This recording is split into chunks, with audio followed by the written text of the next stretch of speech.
Hi, it's Kathy Baldwin. Welcome back to another episode of Unlearn the Crap. You know how we heard growing up that we're not supposed to talk about money, sex, or politics?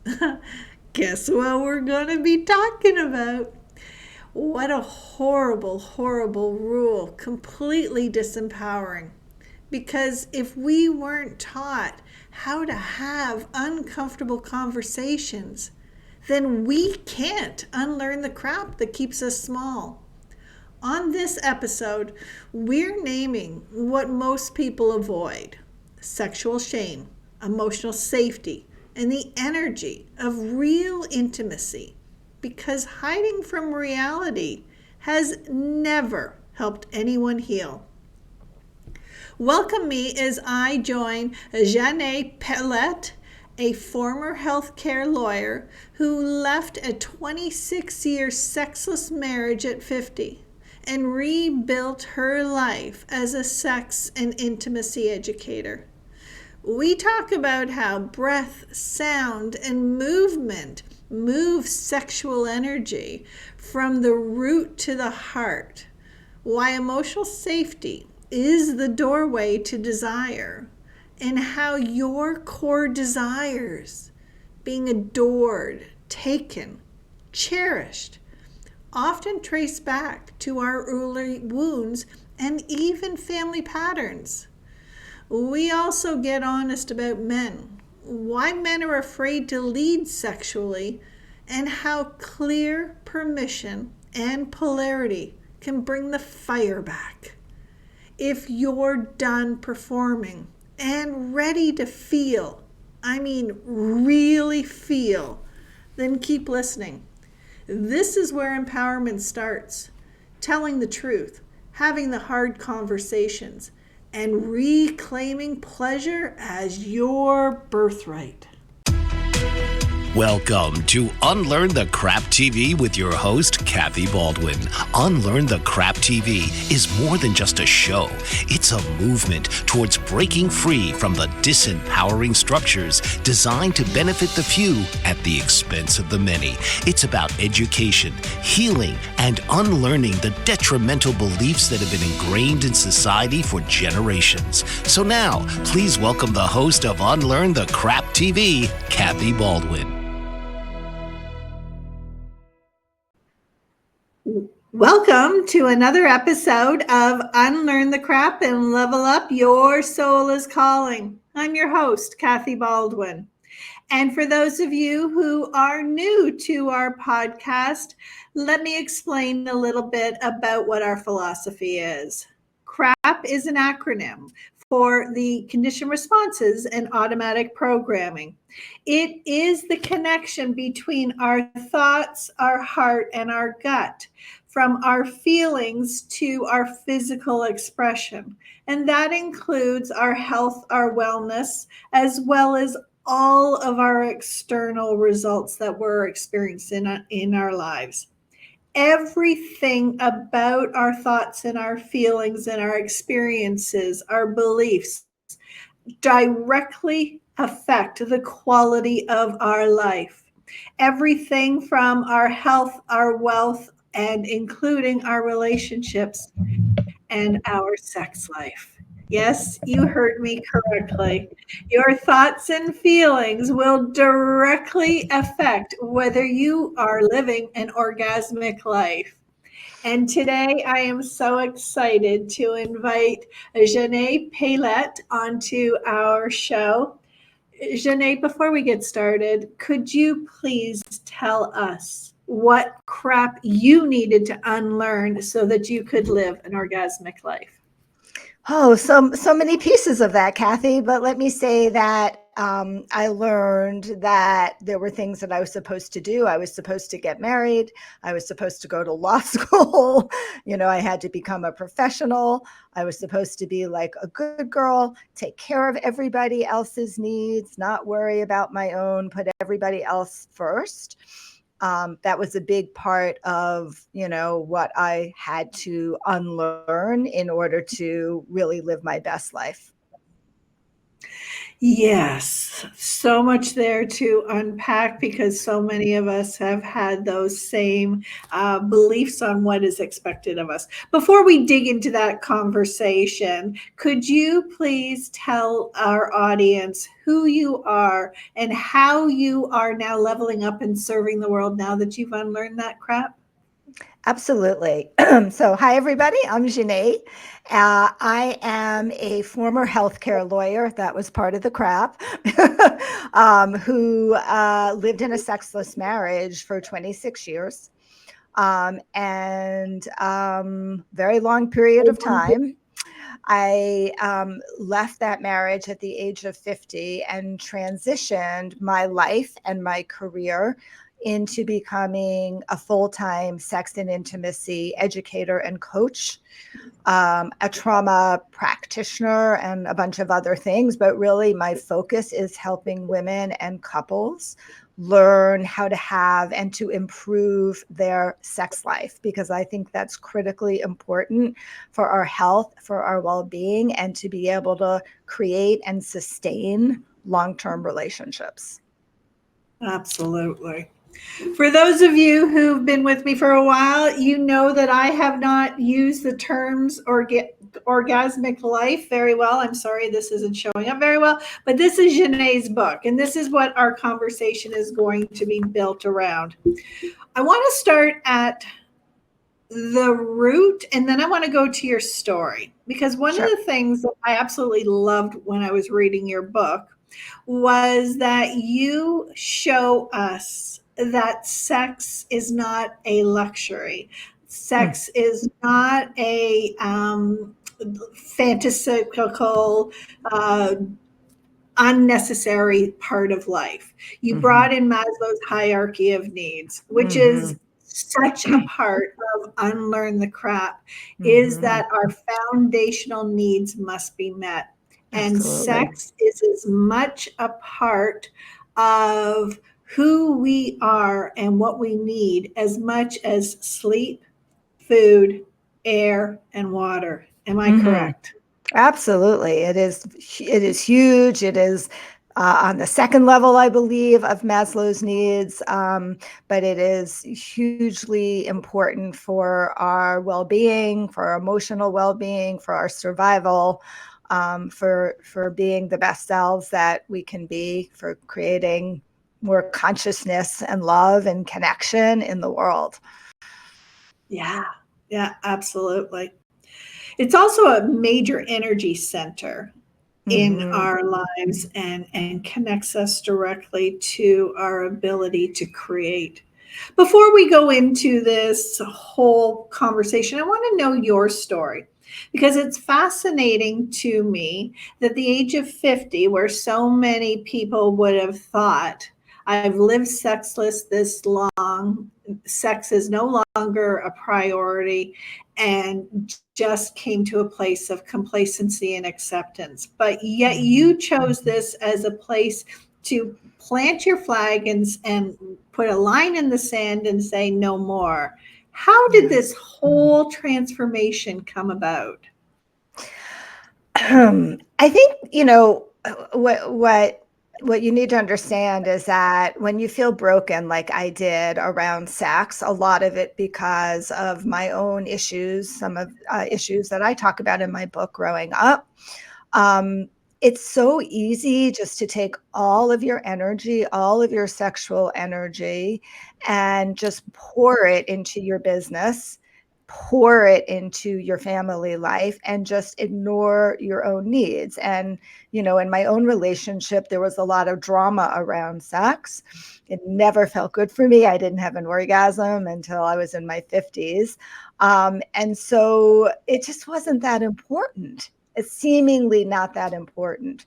What did happen, though, this was also a relationship, a marriage that I knew had to end for a variety of reasons. And I was aware that, this wasn't normal. I talked to my girlfriends, like they may not have had great sex lives, but they were having sex. And I recognized it wasn't normal. I recognized it was a little practical because, I wanted to be in a relationship with somebody. And I couldn't like figure out how to do that. What am I going to put out an ad? I'm a great woman, super smart, intelligent, very successful. You just can't have sex with me.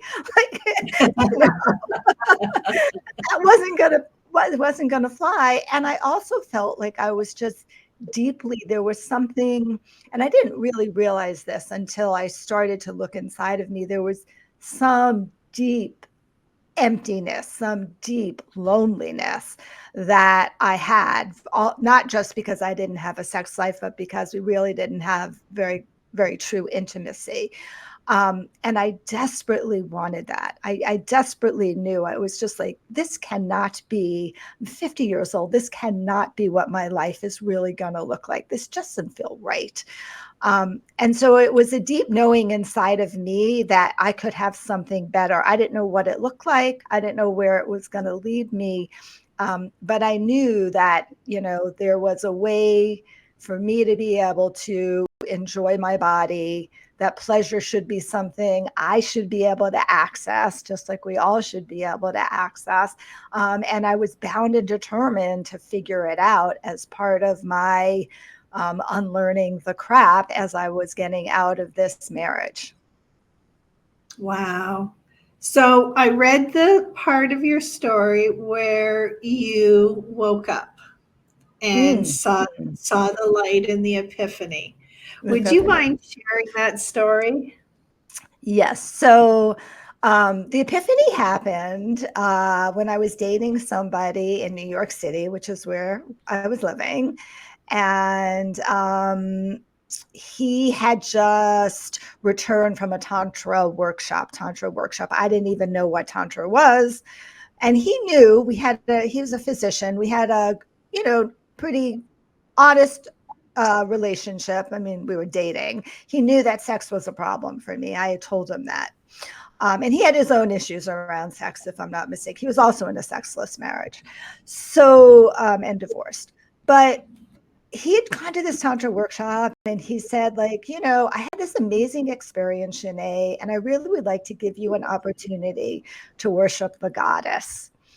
And I was like, wow, I have no idea what that means. We talked a little bit about it, but I've never been worshiped before. That sounds amazing. Sure, I'm open to it. And I felt like safe with him. Like I knew that he would respect my boundaries. I had a lot of boundaries, that he would respect my boundaries. And we had like a really beautiful night where, he created this, like I walked into his apartment and he had a bath set up with me. He learned all of this in the Tantra workshop, by the way. He had a bath set up with me, like with like scented oil and rose petals on the bed. And, he was like, I'm going to keep my pants on the entire time. And, I'm just going to like touch you and worship you, and I'm going to ask for your consent. We're going to go really slow, and I'm going to teach you how to breathe.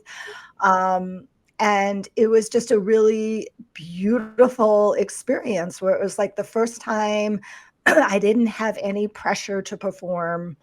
I didn't have to give back. I didn't have to worry about anything. His touch was beautiful and exquisite and very gentle and very slow. And it just allowed my body to relax. And so I realized at the end of that night of goddess worship, like, oh, maybe there's something here. Maybe I can start to experience some enjoyment with touch. Maybe I can experience some pleasure. It was a very affirming night. And it was totally a turning point in my life.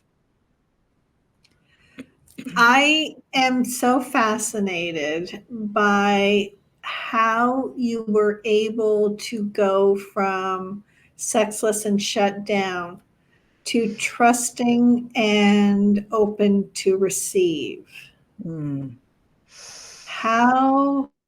Because it's that vulnerability, that surrender, that acceptance of allowing to receive pleasure, that allowing to receive the love, when that wall has been up for so many years. Yeah. How did you do that? It was really scary. I had to like really put my big girl pants on and say to myself, there was a lot of talking to myself of like, you can do this, Xanet, like this is important for you. You deserve this. This is somebody who you like and who you trust and you feel safe with. And like you got to do it. You can't stay where you are. You have to move forward. And this seems like a great way to start the movement forward. We don't know where it's going to go or how it's going to end up, but it's a great way to move forward. So it was a lot of self-talk for me. And also just intuitively knowing that change was necessary and that this path just happened to open up. And I believe so strongly. And certainly the more we're connected to our sexuality, the more we're connected to our power, we're connected to our female intuition, right? And intuitively, I was just hearing the voice, do it, do it, do it. So I did it. And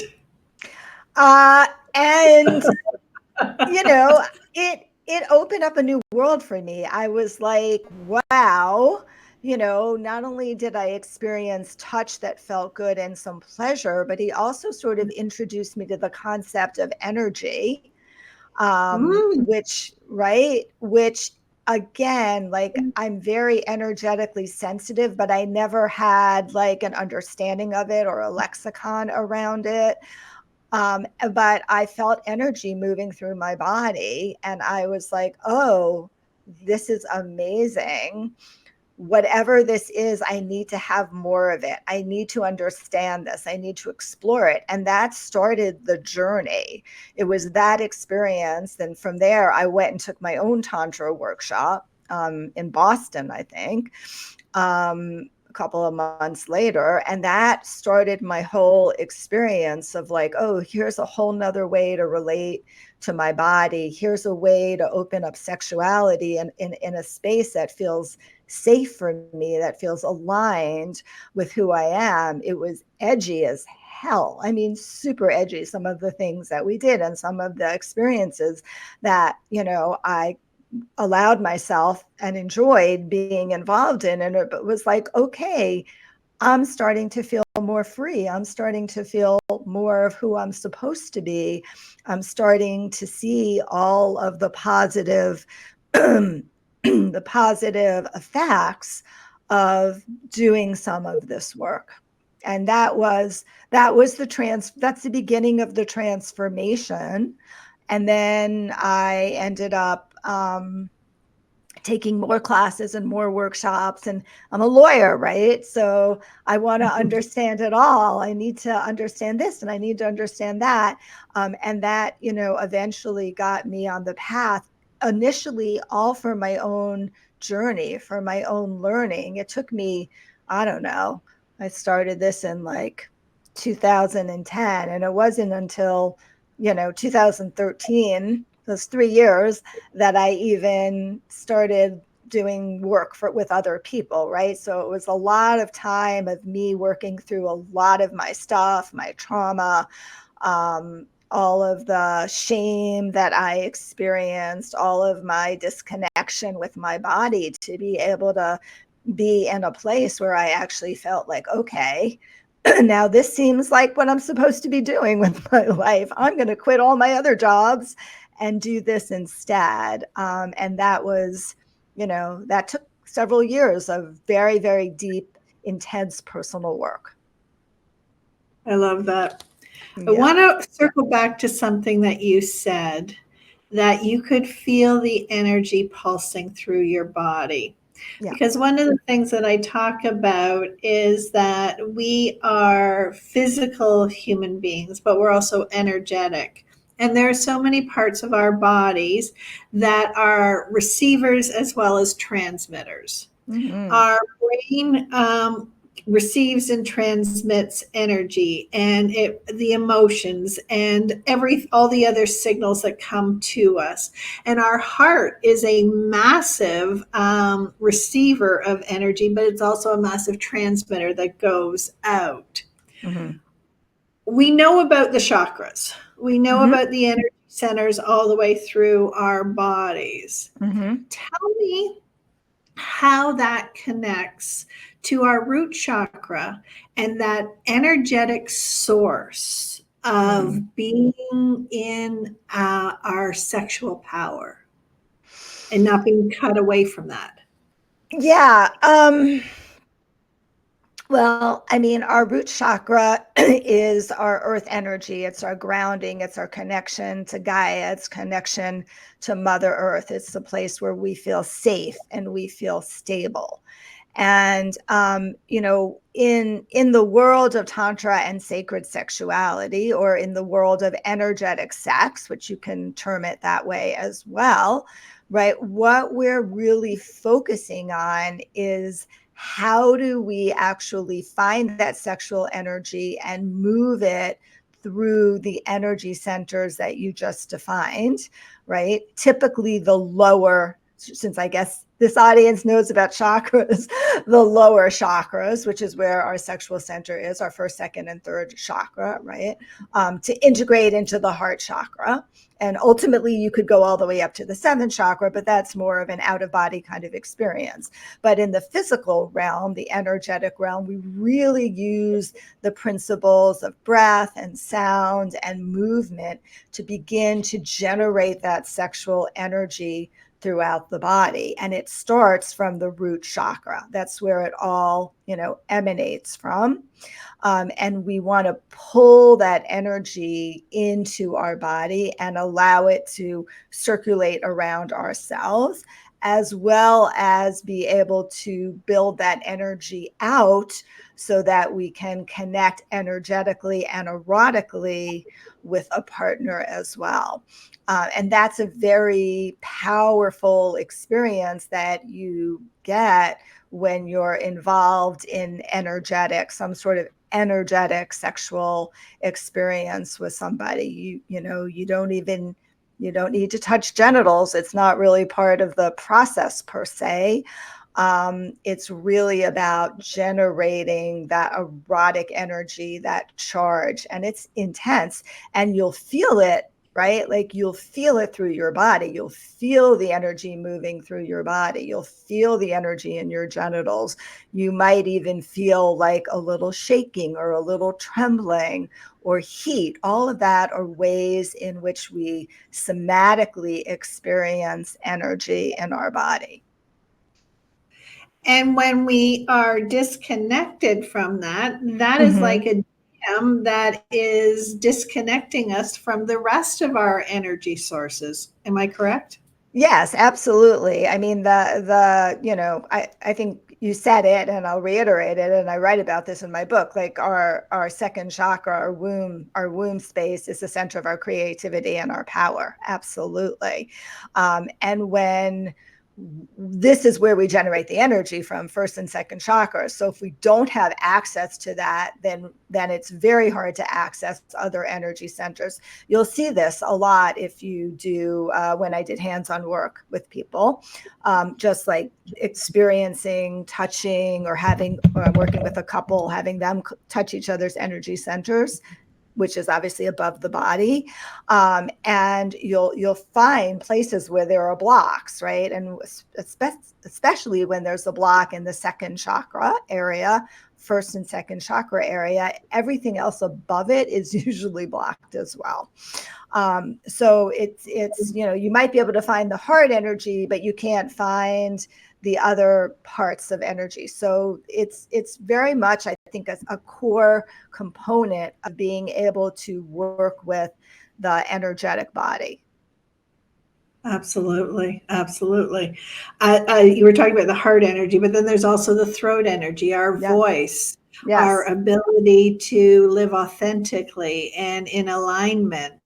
Yes. It's definitely connected to our sacral, our gut, which is one of the things that I talk about all the time. Is our gut is a major source of where disease originates from when our gut Mm-hmm. microbiome is off. And so if we are not flowing and the energy is not moving within us and we become stagnant, we Mm-hmm. are holding on to energy, chemicals, hormones, all sorts of things that are going to be detrimental to our health and our well-being. And sex Absolutely. is a direct correlation, correct? Yeah, there's absolutely a direct correlation. And what I talked about, and you probably teach as well, like the breath, right? Just, breathing is a way to access the energy to get it flowing. Movement is a way to access the energy to get it flowing. Sounding is another way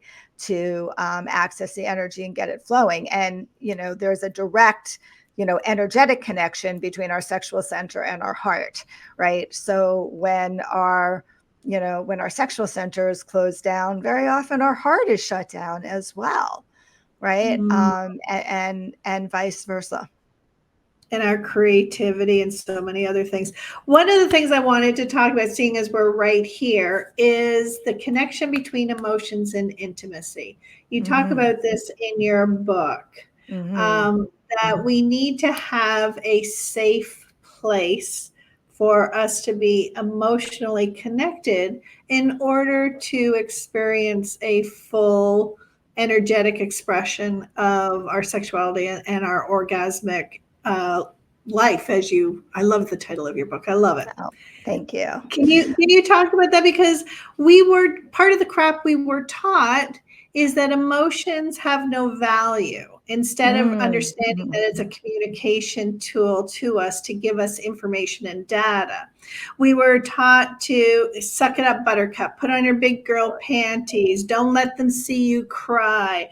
All of these other crazy things we were taught that disconnects us from our emotions. Can you Yeah. talk about emotions and our ability to experience in a true intimate relationship with self as well as another? Yes, for sure. So I think this is, most of the work that I do right now is with couples who are in sexless marriages, who are having challenges around sexuality or infidelity. Seems to be a lot of people coming to me around that these days. And the most important place to start always is in really creating the emotional connection and the emotional safety, because that's what intimacy is, right? Into me, see. That's into me, see into me. Allow yourself to be vulnerable, to be authentic, to share your pain, to share your hurt, to share your fears. It's that emotional safety to be seen and understood that we all need, but especially women need, in order to be able to open up sexually. When we don't have that emotional safety with ourselves, when we don't have it with a partner, we don't feel safe being really open and vulnerable sexually. Maybe we'll perform, but we're not actually being authentic. And that's, one of the main reasons that couples are finding themselves in challenges in sexless marriages, is because, the sexless marriage is actually just a symptom of the fact that the emotional connection has been injured, and there's no emotional safety. Generally, on both sides, there's not enough emotional safety. So when you're thinking about creating an orgasmic life, whether it's with yourself, where you need to really understand yourself and be emotionally safe with yourself, which means that you need to be able to access your emotions and unlearn that crap, like not hide them, being able to feel them. A lot of women have a very hard time feeling their emotions, or like me, like there was no space for my emotions growing up. There was no space for my emotions in my marriage. I was just taking care of everybody else's emotions, right? Um, and in the context of the relationship, like really being clear that what we need is emotional connection and emotional safety in order for us to feel that we're ready to actually open ourselves up sexually and be that vulnerable with ourselves, if we're pleasuring ourselves, because there's a lot of vulnerability involved in that as well, or with a partner. I am sure that there are a lot of people who have never heard of the concept of emotional safety. Could Mhm. you describe what that is and what it feels like to have emotional safety? Oh, such a great question. Okay, so I think what it feels like to have emotional safety is that you can say anything to somebody that you're close with. I'm talking right now about in a long-term relationship, right? That you can show all of your parts and not be scared that you're going to be blamed or shamed for them, or that they're going to be, you can be vulnerable and not be afraid that that's going to be used against you, or that your partner is going to try to manipulate you, right? So there's a way in which you really, it's hard. You just be yourself totally, and you show your humanity, and then you see the humanity of another person, and we just learn that we have to love all of the parts, even the ones that are hurtful, even the ones that cause us pain, even the ones that we don't understand. But that's what emotional safety actually feels like. And yes, I think a lot of people know that they don't have it, but don't know what it feels like when they actually do have it. And it's the key component. It's the most important thing to be able to create true intimacy. Absolutely. I love that. One Mm. of the things that is a reoccurring theme in this podcast and all the conversations that I have is that it begins with self, that we are the source of everything. And when we are looking for what we need and want from somebody else, so does this go into sexuality as well? That we need to be safe not to judge ourselves, to Mm-hmm. shame ourselves, to Mm-hmm. beat ourselves up, to criticize and belittle and talk down to ourselves. Is that where it begins? Yes, 100%, absolutely. And I think that's part of the issues that we face as women is there's so much social conditioning around all of that, around shame, about our body image, about what we're supposed to do and not supposed to do, what a good girl does and what a slut does. And we need to really be very, very comfortable, right? And really feel into ourself and be comfortable with our sexuality, feel good about our body. We need to unlearn all of that social conditioning, all of it. And there's a ton of it that's out there for women, especially. And we need to also unlearn how we're supposed to show up in a relationship, right? Like how it's supposed to be for our partner's pleasure as opposed to for our pleasure. There's all of that. We need to really feel good about ourselves. And I think, when women do their own work, and start really connecting with their body, whether they do it through Tantra or reading a book or taking classes and just starting to really feel into themselves, a lot of that starts to shift, and they begin to see like, oh yeah, like I've been blaming myself, I've been shaming myself, I have all of these belief systems that were not my belief systems, but they were forced upon me, or I was socialized and conditioned, growing up and into early adulthood as well. So absolutely, that is it. Everything needs to start with self. Even when you're, when I work with couples and I'm helping them to attune to each other, there's a lot of misattunement that happens in relationships. You have to start by attuning to yourself. Then you can connect with another person. Absolutely. Absolutely.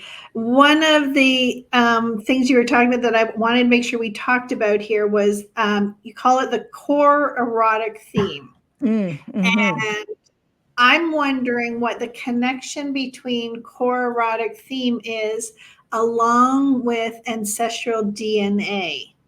because when I go through healing modalities and we talk about DNA and all of the fact that we are chemical hormonal beings and our emotions create hormones and all of that, and that the egg that created us existed in our grandmother. So we Mm-hmm. have generations of all of these thoughts, these feelings, these chemicals, these shames. I know for myself, my grandmother gave birth to my mother in her mid to late 30s. And she did that in a shame woman's hospital because her husband left her while she was pregnant for another woman. So Mm. even though here she was mid late 30s, full grown adult, married, and, conceived in wedlock, all of the things that are supposed, she still gave birth in shame. And that shame is part of the DNA that I was born into. Do you see a correlation between like our core erotic themes of, and I want you to explain that as well as the Yep. connection to ancestral thoughts, feelings, and what's happened?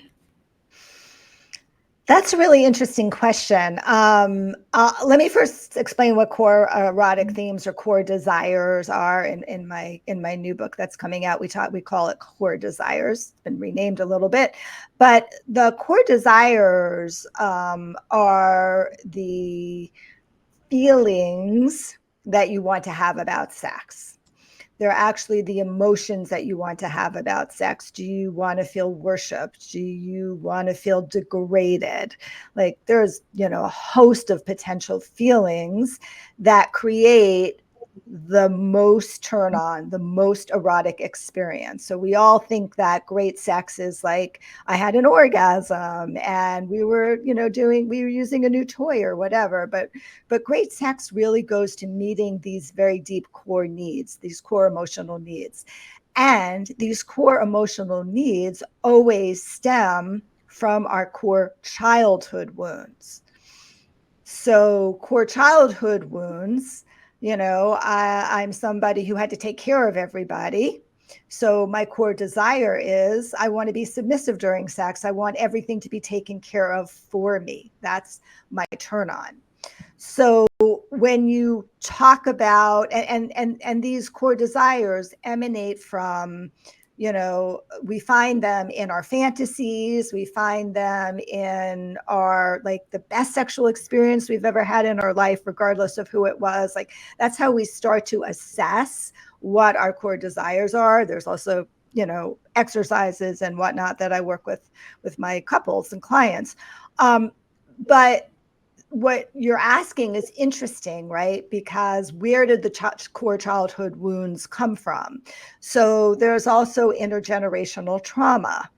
And I think this is part of what you're talking about, the intergenerational trauma, the epigenetics that get passed on to us, right? And that also becomes socially conditioned into us as well. Mm-hmm. So I never thought about it from the angle of intergenerational trauma, but we certainly know there's a proclivity in certain cultures for there to be some sense of shame around certain things. And sometimes you look at your childhood wounds and you're like, I don't really see that there, but I can see that it happened to my grandmother, right? And then that got passed on to me, whether it was genetically, because we know epigenetics is a real thing. We've certainly seen that in a lot of Holocaust survivors and other research studies, and probably my guess is unconsciously it's also socially conditioned into us as children, and then it becomes potentially one of the core wounds that we experience. But it's a great question. It would be really interesting to research that more. Well, I was thinking about that because I'm an open book here, so everyone knows my story about my grandmother and how my mother was born. But I was also conceived outside of wedlock to a teenage pregnancy, and there was Mm-hmm. a lot of guilt and shame in that as well. And so when I equate it to what my core desire is what's her name? Steenberger. She's married to Ted Danson. Anyways, Okay. Mary Steenberger. She had said, okay. yeah, she had said to Ted Danson when he wanted to date her, "You don't want to date me. I am too high maintenance. I need to be adored." And his response was, "That's okay. I need to be adored too. So we'll just adore each other." And that has been something that has driven me my entire life, that desire to just be adored and desired and sought after. And while that has created positive, it's definitely led me down some dark alleys too. Yeah, and I can see that, right? Because you probably learned the story, both of your grandmother, right? And you're in your own mother's situation, right? Where you were born out of wedlock. And inherently, growing up culturally, that probably created a fair amount of like, I'm not desired, right? I'm not desired by this man on the other side. And so my father married her. My father insisted that they get married, and they were married till death do them part. So and there's a whole pile of stuff that goes in along with that whole conditioning of married till death do us part, regardless of circumstances. Exactly. So, but I can still see how that's a part of you that like, yes, I need to be adored. I need to be worshiped. I need to be cared for. I need to be desired. Yeah, I mean, it's interesting to explore that, right? And then how that shows up for you in your sexual relationships. Like how does that show up? What does that look like for you? How do you express that to a partner? Well, that was just my next question. Once you've done this self work and you understand what your core issues are and what you want, how do you discuss that? How do you ask for what you need and want while you're exploring and learning about it yourself? Well, I mean, I think that's the perfect opportunity with a partner to be able for both of you to be able to explore your core desires, right? Because everybody wants to get their emotional needs met during sex. That's what makes sex go from mediocre to amazing. And, you're hopefully feel emotionally safe enough with that partner to be able to say, hey, I want to like share with you, things that I know really turn me on. Right. And one of the things that really turns me on is to feel, really adored and worshiped. And for me, that looks like, you go out of your way. I'm just making stuff up. You go out of your way to set up like a special night for us, and you bring me flowers. And maybe I like a lot of affirmations, and you tell me how beautiful I am and how special I am. Right. What do you like? What do you need? Right. And they may or may not know. There's what, and then they can, read my new book and explore that. Right. But, they may not know that, but, there's ways to have conversations about that. Because especially for, a lot of women really struggle with fantasy. They do. I think that's one of the things we're sort of conditioned against, not to have a fantasy. Or, a lot of women have romantic fantasies. They just don't call them fantasies. It's just the Cinderella story or the rom-coms that we love and get turned on. Well, that's part of where that comes from. But typically in my experience working with men, they tend to have fantasies a lot. They're much more conditioned to it. They're much more socialized that it's acceptable. And so I want to hear from you as well. Like what turns you on, and not just like the actions, because we're really looking underneath it. Like, what are the emotions? Like, what is it? Maybe you want to be It's not about body parts. It's not. It's like maybe you want to be in a threesome. A lot of people want to be in threesomes. It's a huge fantasy for many people. But what is it about being in a threesome that's so exciting for you? Is it that you're being adored by two people, that you're the center of attention? Like what is it? And really exploring that has so much potential to improve your love life and enhance your erotic connection. It's like something we really like to focus on. Absolutely. Mm-hmm. The one other thing I wanted to make sure we had time to talk about is the changing roles for men. And I know you talked about it in your book, and it's something that I have felt was the next wave of empowerment that's going to come, because women have had to fight for their rights, sexual orientation, race. There's so many different demographics that have had to fight for their rights. Mm-hmm. But we live in a patriarchal society where men have been living in a place where they haven't had to fight for the same rights as other demographics.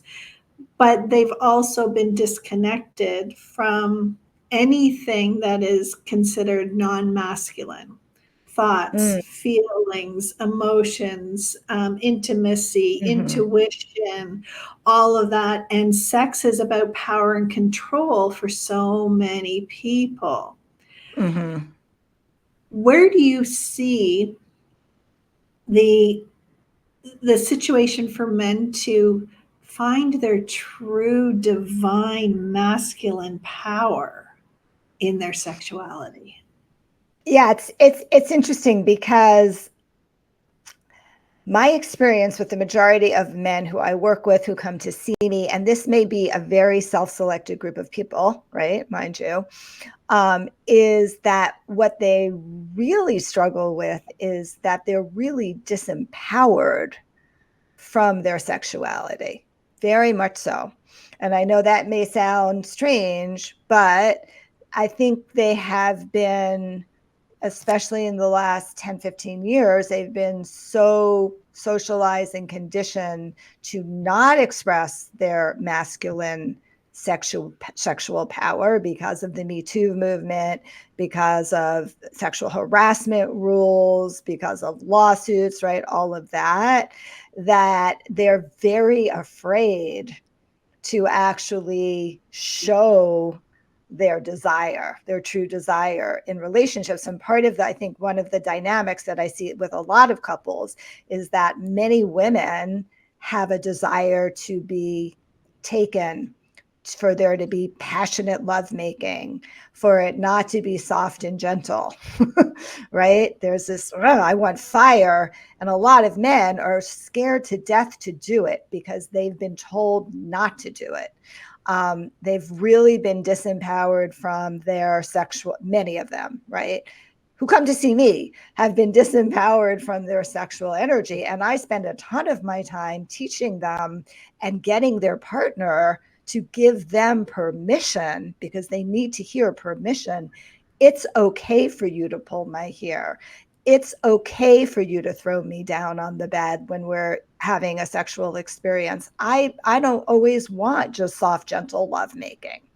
That's been that's been the paradox that I've seen. Now, I know, and I wrote this book in 2018. We were in a different time than we are in 2025, right? And I know in 2025, there's been a much bigger shift to the patriarchy, a much bigger shift to the brohood, whatever, with men being, masculine. But those aren't the guys that show up for me in my work. They're not the people that would seek out a sex and intimacy coach because they want to make sure, that their sex life is improving and is good. So I think there's been a little bit of the way in which we fought so intensely, and we needed to, for our rights, which are now being taken away. also, caused a shift in the erotic energy between women and men, with women holding more of the masculine power and men just not sure what to hold, honestly, right? And it's fine. Like if they're holding the feminine power, then there's an erotic charge. You've got a plus battery and a negative battery. But I think I think men have been extremely confused in the area of sexuality for the last 15, 20 years. It's been it's hard to be a man because we want you to be soft and authentic and vulnerable, but we also want you to like take charge, right? And that sometimes that's a hard dichotomy to hold. And I'm like, whoa, how do you want me to show up today? And men understanding that they can have both sides, that we all possess feminine and masculine, and it's okay for them to be vulnerable and cry. And when they are vulnerable and cry, their wives just melt and they're like, oh, look at that. You're a real person. You're in pain too, right? I get to see you that way. It's very powerful, but there has to be a lot of emotional safety for that. But we're all messed up, but Yeah. it's a hard time in the gender world right now. It It really absolutely is.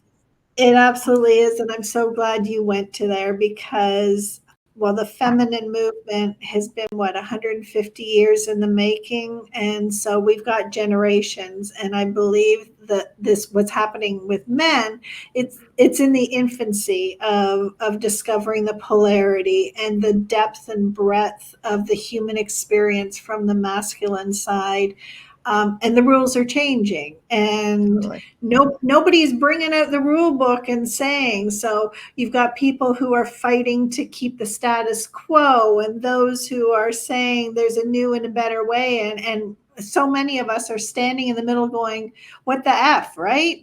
Totally. 100%. 100%. It's a very confusing. It's a very confusing time right now to be a human being. That's what I think. Absolutely, absolutely, in every way Unfortunately. possible. Janae, this has been an absolutely amazing conversation. And I had a whole list of other things that I wanted to get to, but obviously, people need to read your books, seeing as the new one's coming out. You know what's coming But out. what if they want more from you? How can they reach you, and how can you help them? Yeah. Well, the best way to reach me is to go to this website, which is how to improve my love life.com, how to improve my love life.com, where you will find three 3-minute little videos that it's going to give you very specific tools and tips to improve your love life, very much focused on understanding the differences between women's sexuality and men's sexuality. And you will also have access to contact me, set up a call with me, chat with me, whatever works for you. I'd love to be able to support anybody who's suffering, feeling challenged, feeling broken in a sexless marriage, not knowing what to do. There is help out there. I have a 90% success rate with my couples. That's highly unusual. But I have a very powerful tools and methods that I use. So please reach out. I love that. I love that for so many reasons. Thank you so much for this conversation. Thank you so much for your vulnerability and your openness in sharing this information with us and the listeners. I really appreciate it, and I encourage everyone to reach out to you. Thank you, Kathy. Thanks for having me. I really appreciate it as well. My pleasure. And for you, the audience, I want you to remember to challenge everything so that you can achieve anything, including an orgasmic life. It is your birthright. Pleasure is not a luxury, it is designed as part of the human experience. And I encourage you to step in and level up because your soul is calling you. Until next time, I'm Kathy Baldwin, and this has been another episode of Unlearn the Crap and Level Up. Your soul is calling. I'll see you next time. Thank you for listening to the Unlearn the Crap and Level Up podcast. If this conversation spoke to you, please like, share, comment, subscribe, and leave a review. That simple act helps amplify this important work of unlearning the crap that holds us back. This show is built on the foundation of my 3 books: Unlearn the Crap and Level Up, Your Soul is Calling, a roadmap to release what no longer serves you. How I Unlearned My Crap, which is my raw story of breaking free and the patterns that I needed to unlearn. And the 3rd book, The Unlearned Life, an AI-powered ritual system for truth transformation and personal empower. If you're a podcaster or you want to be, this is for you, because 85% of podcasts fail, not because of the message isn't powerful enough, but because the back end can be overwhelming. I created the Finally Podcast automation system so your voice doesn't become a statistic. Your message is too important to be silenced by burnout, tech chaos, or even wasted time. My mission is to support not only my guests and you, the audience, but also every podcaster who's ready to level up. So until next time, keep unlearning, keep leveling up,